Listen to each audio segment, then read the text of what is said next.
adik-adikku semua, Assalamualaikum warahmatullahi wabarakatuh. Salam sejahtera buat kita semua.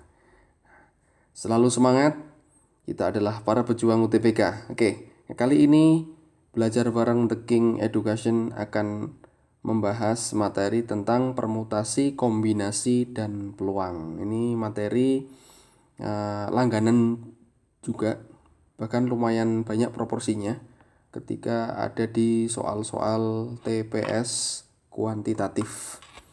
Oke, nah nanti apa saja yang akan kita pelajari? Di sini adalah ada 5 bagian subbab. Yang pertama adalah kaidah pencacahan. Yang kedua faktorial, yang ketiga permutasi, yang keempat kombinasi, dan yang kelima nanti peluang. Nah, untuk materi peluang nanti kawan-kawan semua dalam bagian tes dalam pembahasan materi ini di kuantitatif skolastiknya itu mungkin hanya sekilas. Nanti bisa diperdalam lagi di bagian matematika dasar atau matematika saintek. Nanti akan lebih lanjut, pembahasan yang lebih dalam ada di bagian tersebut. Oke, nah untuk mempersingkat waktu dan mempercepatnya, kita mulai dari kaidah pencacahan. Nah, kaidah pencacahan bahasa kerennya adalah filling slot. Mungkin ada sebagian dari kita yang membahasakannya dengan cara seperti itu, filling slot. Oke, nah itu apa? Kaidah pencacahan merupakan suatu cara di mana kita menentukan banyak kejadian. Intinya menentukan banyak kejadian dari suatu unsur atau beberapa unsur yang terjadi bersamaan. Nah, dalam hal ini misalnya kita ambil suatu kejadian A memiliki kejadian N1 banyaknya. Banyaknya kejadian ada N1. Jadi ini N1 adalah banyaknya. Oke. Ya. Terus ada unsur B, dia memiliki N2 kejadian dan unsur C memiliki N3 kejadian. Ketika mereka itu digabungkan bersama atau dipasang-pasangkan dari kejadian A, kejadian B, dan kejadian C, itu akan memunculkan banyak kejadian lagi. Nah, banyak kejadian yang bisa terjadi itu dengan cara mengalihkan masing-masing dari banyak kejadian tiap unsurnya. Jadi kalau misalnya nanti ada banyak unsur, nah banyak unsurnya itu di setiap unsur yang ada di situ dikalikan. Misalnya ada 10 unsur, nah masing-masing unsur itu dikalikan dari 10-nya itu.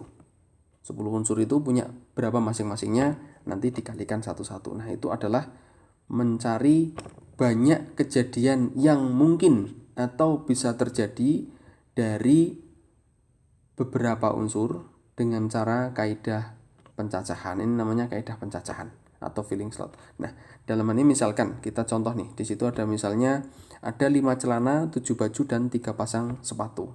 Nah, artinya gini, kita bisa membayangkan lah kita punya 5 celana, 7 baju, dan 3 pasang sepatu.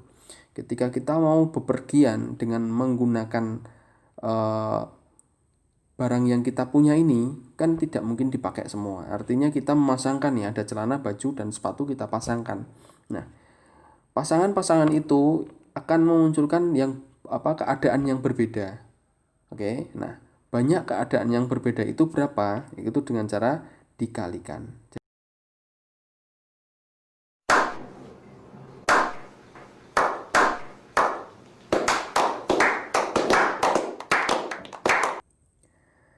Oke, itu kaidah pencacahan. Nah, sekarang kita lanjutkan ke berikutnya adalah faktorial. Karena pada dasarnya nanti ketika kita mulai menghitung menggunakan konsep kombinasi, permutasi, atau peluang, mungkin itu berkaitan dengan faktorial. Oke, teman-teman sudah pahami tentu bahwa faktorial itu adalah hasil perkalian antara bilangan bulat positif yang kurang dari atau sama dengan n. Itu kalau kita baca berarti dari sini adalah n faktorial. Maksudnya gimana? Artinya misalnya kita punya 3 faktorial. 3 faktorial berarti perkalian antara bilangan 3 sama dengan atau kurang dari 3 sampai 1. Itu hanya bilangan asli saja ya. Oke, jadi perkalian antara bilangan bulat positif, ya, ada bulat positif. Oke. Yang kurang dari atau sama dengan bilangan yang dimaksud ya. Kalau 3 faktorial berarti 3 kali 2 kali 1 dan seterusnya. Atau mungkin misalnya 4 faktorial berarti ada 1 kali 2 kali 3 kali 4. Ditulis seperti itu pun bisa. Nah, ini menggunakan konsep yang bawah nih. Berarti ini menggunakan konsep yang atas. Sama saja. Intinya adalah perkalian karena bisa dibolak-balik. Perkalian bisa dibolak-balik ya. Kita menuliskan dari kecil ke besar atau besar ke kecil sama saja. Karena dia punya sifat komutatif.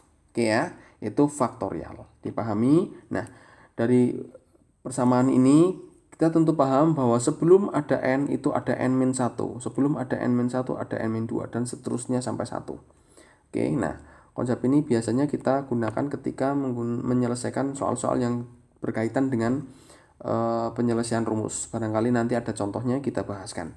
Nah, yang bawah kita menuliskannya dengan cara naik ke atas dari 1, 2, 3 dan seterusnya sampai ke n. Artinya sama juga, tinggal dibalik sebenarnya. Sebelum n artinya ada n-1. Sebelum ada n-1 berarti di sini itu ada n-2 dan seterusnya. Oke ya, bisa terima. Oke.